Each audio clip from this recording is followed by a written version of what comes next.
Vitu vyote tunavyovitafuta viko, yani viko na wewe. Viko na wewe. Haleluya.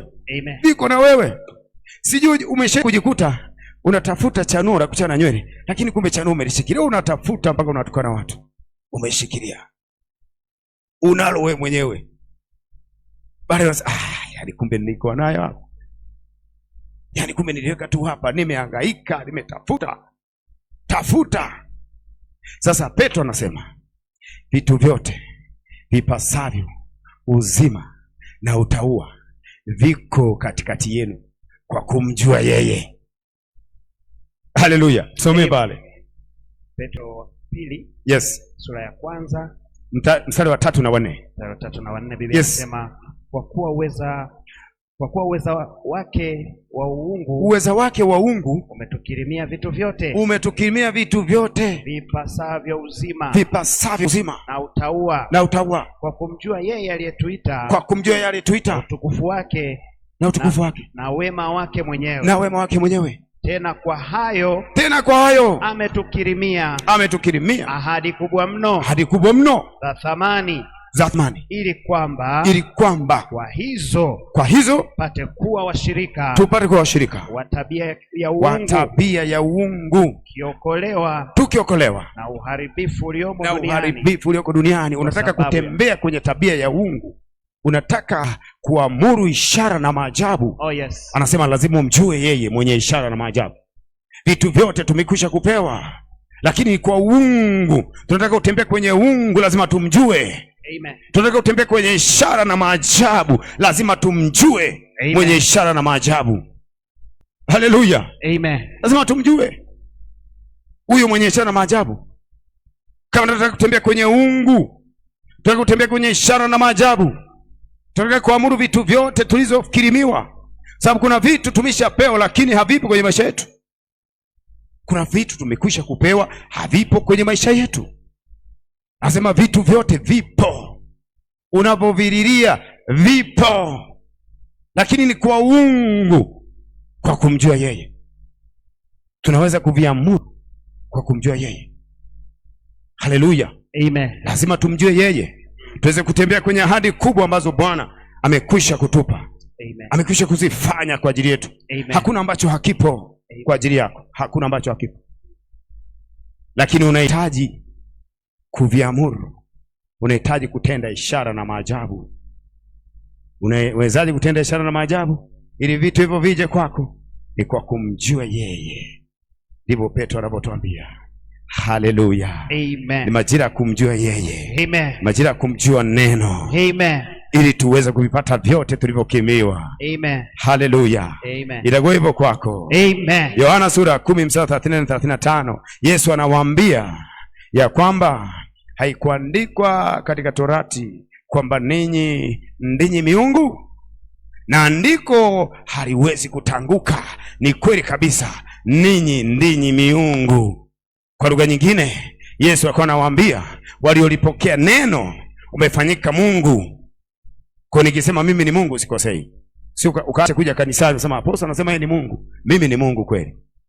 Yeyote aliyepokea neno amekufanyika kuwa Mungu. Haleluya. Amen. Haleluya. Amen. Kila aliyelipokea neno amefanyika kuwa Mungu. Na imeandikwa Zaburi 82 mstari 5 na 6. Yesu alikuwa anarifaa hiyo, akiwaambia haikuandikwa katika Torati yenu kwamba nyinyi ni miungu. Kwa unataka kutembea kwenye ishara na maajabu, unataka kutembea kwenye ishara na maajabu, ni lazima ukaribishe hili neno. Ndio maana kina Paulo wakaenda mahali fulani, wakamwombea kiwete mmoja akainuka. Na wakasema wale watu wa pale kwa lugha ya Kikaionia wakisema, miungu wametushukia kwa mifano ya wanadamu. Miungu wamekuja kwetu. Miungu, kwa nini waliwaita miungu? Ishara na maajabu waliwaita miungu akina Paulo, kwa sababu ya ishara na maajabu. Taipata Matendo sura 11 hiyo. Taikuta hiyo habari ya kina Paulo. Wakaitwa Mungu. Wakaitwa Mungu. Kwa nini? Kwa sababu ya ishara na maajabu walizoamuru, lakini nyuma yake kuna neno. Ndio maana walipotaka kumwombea, kama alipoona Paulo alipomuona yule mtu kiwete, akaona ikuwa ana imani ya kuponywa, akamshika mkono, akamwambia Yesu Kristo akuponya, inuka, tembea. Yule mtu akainuka, akatembea. Wakasema miungu wamekuja kwetu. Oh yes. Miungu wamekuja kwetu. Haleluya. Amen. Yule mama ambaye alikuwa hawezi kuinama amekutana na ishara na maajabu. Amen. Amekutana na miungu. Amen. Haleluya. Sisi ni miungu. Amen. Ukipokea neno unafanyika Mungu. Amen. Haleluya. Amen. Ili uweze kutembea kwenye ishara na maajabu. Oh yes. Ili uweze kuamuru mambo yasiyoelezeka. Oh yes. Lazima upokee neno. Yohana sura 10:34 mpaka 35. Some pale. Yohana 10:34 na 35, Biblia inasema, Yesu akajibu, je, haikuandikwa katika torati yenu kwamba mimi nimesema ninyi ni miungu?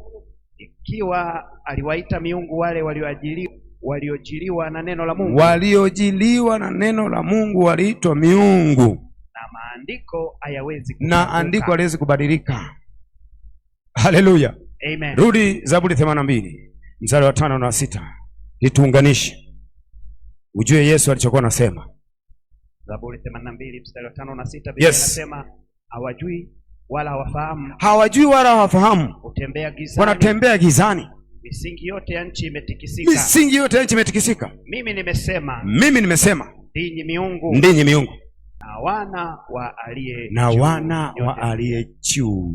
Lakini Yesu anatufahamisha sasa kupitia Yohana, akituambia kwamba aliwaita miungu. Alikuwa anamaanisha ya kwamba watakapompokea mwana, watakapokea neno utafanyika kuwa miungu. Haleluya. Amen. Haleluya. Amen. Ndio maana Yesu anapokuja duniani, maana yeye ndio neno mwenyewe, kila mahali alipopita alitenda mema. Na mimi natamani kutembea kama Yesu. Natamani kukutana na wagonjwa wapone, hata nisipowekea mkono. Oh yes. Yaani ukikutana tu na mimi, habari yako inabadilika. Amen. Uhitaji ni kuwekea mkono. Nikitokea nikaingia nyumbani kwako. Oh yes. Shaka yala sakatakata. I receive power. Ori mazakatakaya. I receive. Ikitokea nikakanyaga kwenye ofisi yako. Oh yes. Ora kasa. Ili inabidi liwe ombi la mtu kwamba poso itokee tu akanyage kwenye biashara yangu. Oh yes.